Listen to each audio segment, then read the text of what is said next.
Hello everyone, odedex here, welcome to the video tutorial. This time around I'm going to show you a contraption that I've made inspired by my Let's Play mushroom farm, which is basically a Redpower tree farm. As you can see, there is this Redpower contraption composed mainly of frames, block breakers, and pretty much that's it. And of course many other things, but mainly those are the components. As you can see, trees are being planted and harvested. As usual with every video tutorial, first I'm going to explain what's going on, and later I'm going to show you how to build it in case you want to build one yourself. So I'm going to turn it off here. Here is the logic, by the way. I'm going to get to that later. But first let me explain what's going on here. So basically, the core part here is that I have those two deployers right here facing a dirt block in between them. Each one of them deploying a different thing, one deploying bone meal, one deploying birch saplings. And those two giant walls of block breakers, I think the height is 8 by 3, so 8 by 3 block breakers, where the exception is those two corners are actually transposers instead of block breakers in case of a leaf despawning into a sapling. So this way I can collect all the falling saplings if there are any. So that's also the same thing about the other side. All of them are connected via Redpower frame tubes, which are all connected to the same network. The first entry of all the outputs try first to go into this filter right here, which only filters out birch saplings, which that refills the deployer of the birch saplings right here. This deployer right here, as you can see, it's separated. Right here there is a panel on this frame tube just to make sure it's separated to a different network. This one is being fed from a filter from a different chest, feeding it bone meal, and it ticks pretty much every time the rest of everything else ticks. As you can see, the entire tube network is connected from those two sides, and everything that is not a sapling or when the saplings are full goes into this restriction tube, which then leads basically to the output chest. At the moment it's full of birchwood. When I'm going to have a lot more saplings, it's going to be also full of saplings the moment that the deployer is being filled up. Essentially you generate more saplings than you use them, so eventually it will happen.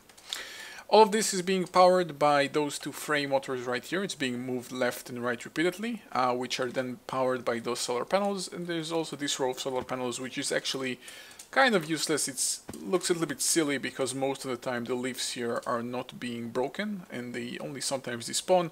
So only sometimes those solar panels collect something, but overall it generates more energy than it uses. We've been running it for about 15 minutes and so far it's only been generating energy. One motor moves to the right, one motor moves to the left. Those two dirt blocks make sure that if for any reason whatsoever the motors or the logic gets unsynchronized, the motors will not be able to move more than what they're supposed to. So simply the dirt block will basically limit the movement of the frame because it's getting stuck on the actual frame motor and cannot move, and will make sure that the system resyncs itself back into order. So that's pretty much it. Now in terms of the logic, it looks like this. It's kind of inspired by my original Redpower frame quarry and also my mushroom farm, my Redpower mushroom farm, which is basically works on the concept of moving into one direction then moving to the other direction, but I kind of made it a lot simpler to what I used previously. So now I have this timer right here set to 2 seconds.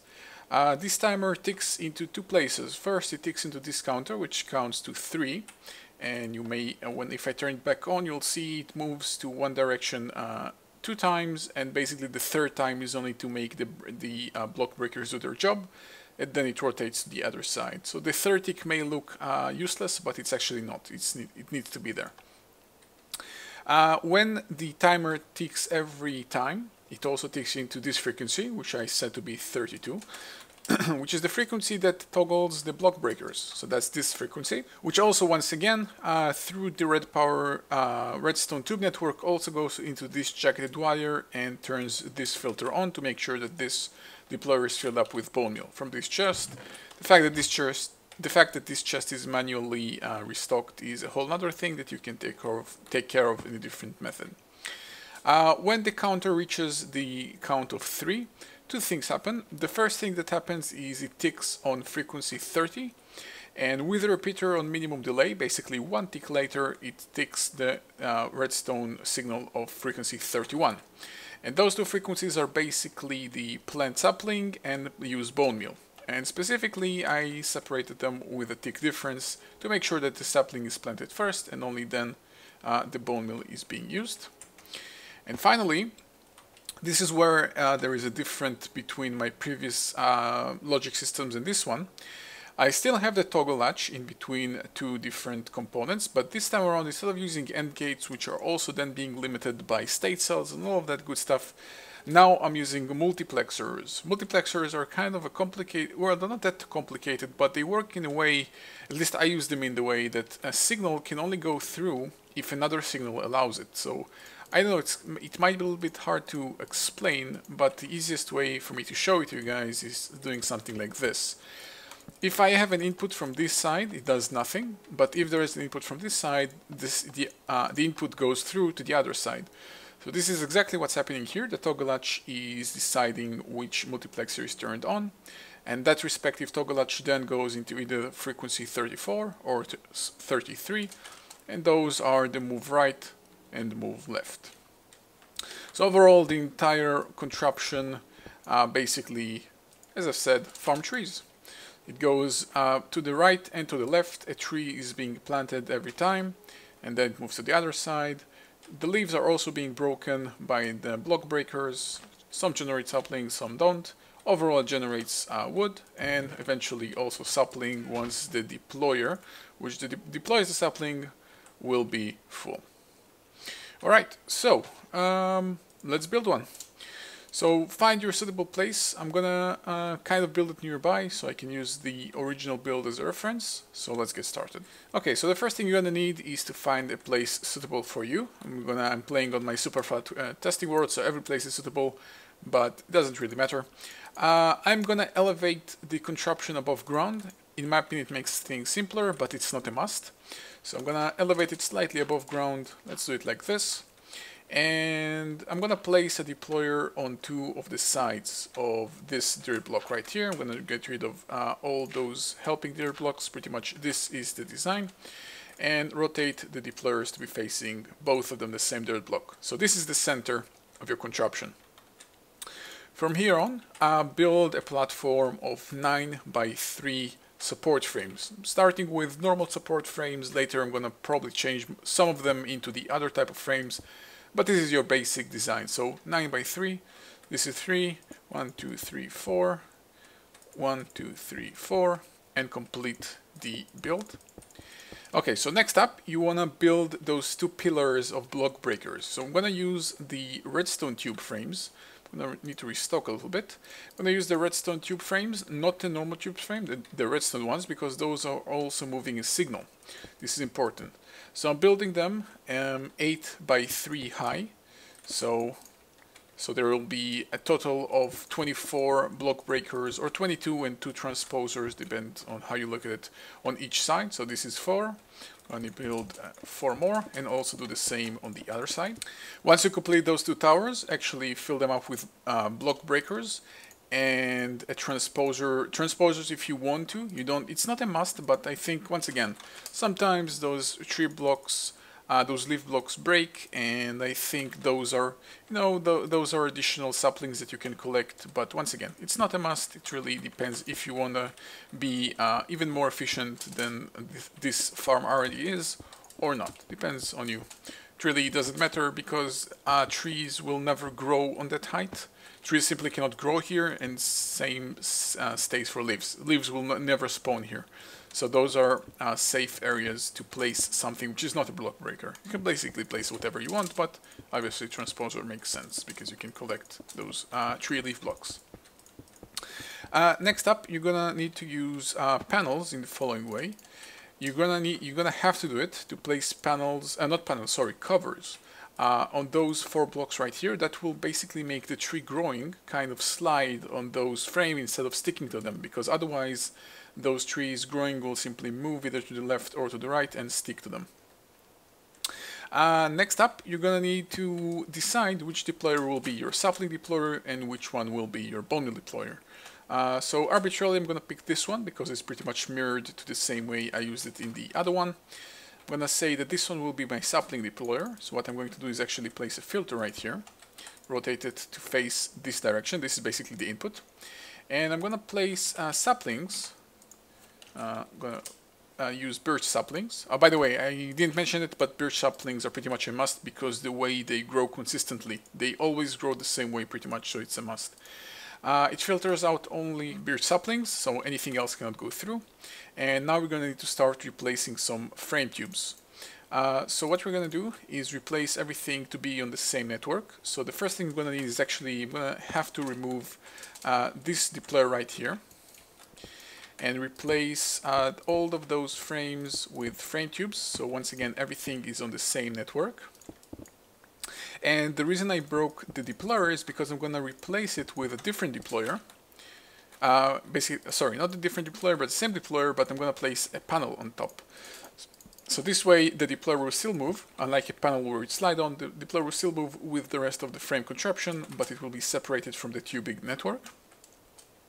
Right here I'm going to do something which is completely optional, which will be the method which I use to restock on bone meal for that deployer. That's completely not a must, but well, it is a must. You're going to need to somehow refill this deployer with bone meal.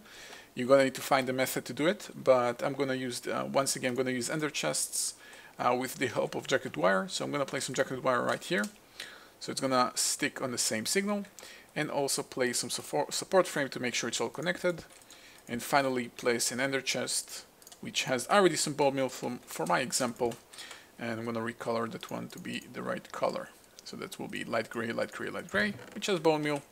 So this filter will tick bone meal into this deployer every time everything else ticks. Just going to make sure that everything is indeed on the same network. Seems fine so far. Yep.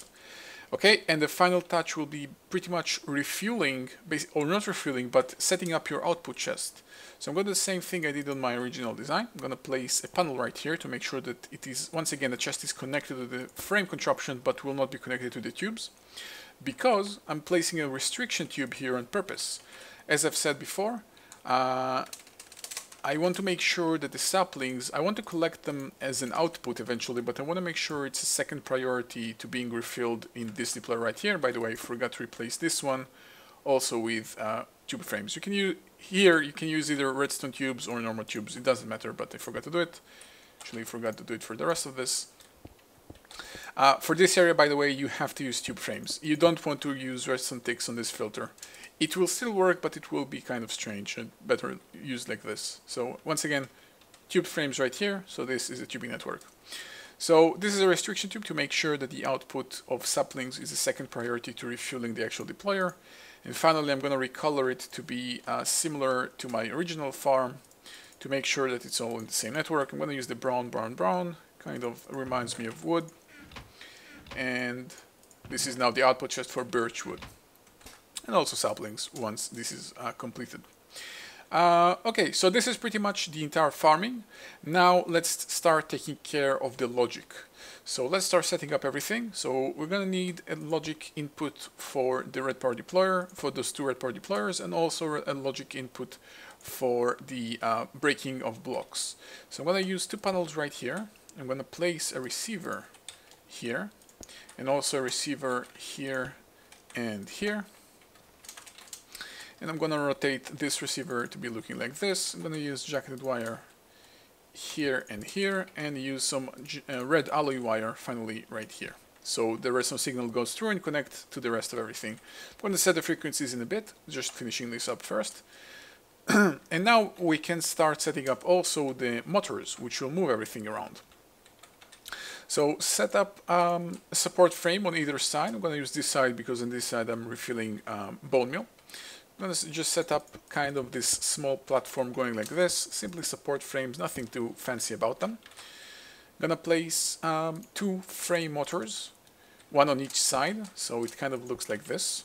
And similarly to the design I originally used, I'm going to place a dirt block, and arbitrarily picking a dirt block and on either side of those motor frames. Once again, in case the logic or anything else goes out of sync for any reason, this will make sure that it will stay in place and will not go crazy.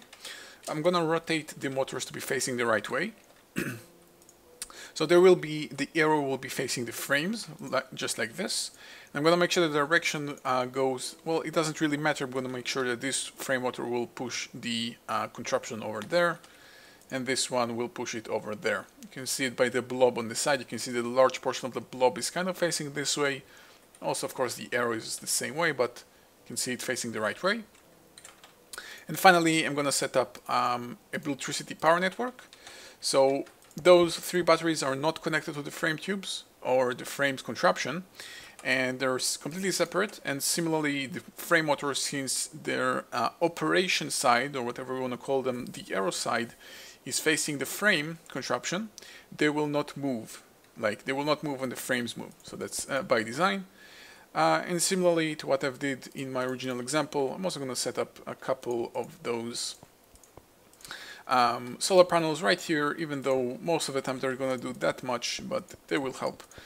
And you can also, if you really want to, you can also even place some solar panels right here to make sure that the power generation network is slightly larger. By the way, I'm creating this contraption on an internal day world. This is my test world. If you're doing this on survival, you may want to create a little bit more solar panels.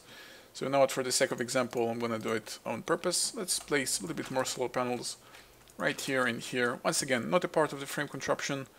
Wait, it will actually break the frame. Okay, let's not do it. But you can see what I mean. You're simply going to add a little bit more solar panels to make sure that you have enough power. And finally, set up the actual input for the logic signals. So a receiver for each motor, and rotate them accordingly. One more thing before we actually get to the logic part, you're going to need to pretty much have to do it once again, which is set up covers on all the touch area or the surface area of the frame tubes all around the block breakers to make sure that any excess tree leaf blocks that are not being broken will not stick to the frame area, to the frame surface. So again, nothing too major, but you're going to need to have to do it. Otherwise, it may cause your frame contraption to stuck until, basically it will get stuck until the stuck leaf blocks get despawned. So that's that. Okay, so now let's get to the actual logic. So what I'm going to need to do is get myself a lever. So I'm going to be able to control the logic, turn it off and on as I desire. I'm going to use a timer. So this will be basically creating the ticks for everything. Let's get one. Oh, I already have some right here. So the timer will be right here. By default, we'll set up to 2 seconds. I'm going to leave it at that. And right next to it, I'm going to have a counter. Right like this. This counter will be counting to 3 and also with the decrement of 3. And I'm going to use color cables on purpose just to make sure that the cables are not touching each other and they're separate signals. I'm going to once again do it on purpose to make sure that they're separate signals. I could use covers if I really want to, but just like this, and that will also separate the signal if I use normal wire. But also the reason I'm doing this is because now I can also place a jacketed wire right here and cross the signal just like this. So this is the jacketed wire, not jacketed wire, bundled cable, sorry, make me able to cross the signal from here to here very easily without too much of a trouble. With those signals, I'm going to need to do a couple of things. So I'm going to use a bunch of wireless transmitters, place one here, one here, one here. This one will be delayed by a repeater on purpose to make sure that the signal is in fact delayed. And I'm going to start naming my signals. So let's create, okay, so let's do frequency 40 will be tree break. Frequency 41 will be tree sapling. Frequency 42 will be tree bone meal. And before we continue with the frequencies, let's continue with the logic. I'm gonna need a toggle latch right here, which will be toggling between 2 signals, and a multiplexer. Now, the multiplexers, as I already explained, are kind of the replacement of using AND gates, but since they're very, they have a meaning to the way they are oriented, I'm gonna place them facing like this to this side, but on the left side I'm gonna take my wrench, my screwdriver. I'm gonna shift and right click. What it does is basically it mirrors the result. So now you can see that if I place any type of wire right here, well, I'm going to need some signal. For example, let's turn it on just for the sake of example. Shouldn't have any effect. Yep, there we go. Now, as you can see, the toggle latch basically toggles in between which one is the right one. Okay, so this now can go away. And finally, I'm going to replace those example alloy wires with actual logic repeaters. I'm going to place 2 repeaters, one here, with 1, 2, 3, 4 clicks, 1, 2, 3, 4 on each one. One will be transmitting, let's say, frequency 43 will be tree right, and frequency 44 will be tree left. So finally, let's set up all the logic in all the places. So this is the break, so I'm going to need frequency 40 something. I'm going to need tree break. This is the saplings. Let's actually place some to begin with. So this will be tree sapling. There we go. This is the bone meal. So set this to be receiving on the tree bone meal. Looking from this direction, it doesn't really make any difference, but looking from this direction, this motor goes to the right. So let's set this receiver, this receiver to be tree right, and let's set this receiver to be tree left. If I did everything correctly, and I hope I did, well, I should get some bone meal first to begin with. If I did everything correctly, it should be working. Let's give it a try. So I'm turning this on. At first, it's just going to move into one direction, not going to do anything else. I don't know what was that all about. But as you can see, tree is being planted, it's being broken, another one is being planted, it's being broken. Everything is being collected into this chest right here. The numbers will slowly go up. I don't know what this solar panel was doing here. I think I may have left one on by accident. As you can see, tree is being collected, all the tree wood is being collected, and also slowly birch saplings will be, when they're dropped, since it's not 100%, when they're dropped, they're going to be collected slowly into here, and there will be higher priority than the actual collection chest. But once again, in case this is full, it will not clog everything, it will still go into this collection chest. So that's pretty much it. I hope you guys have enjoyed this video tutorial. If you did, please leave a like, comment and subscribe. Thank you guys for watching. See you guys next time.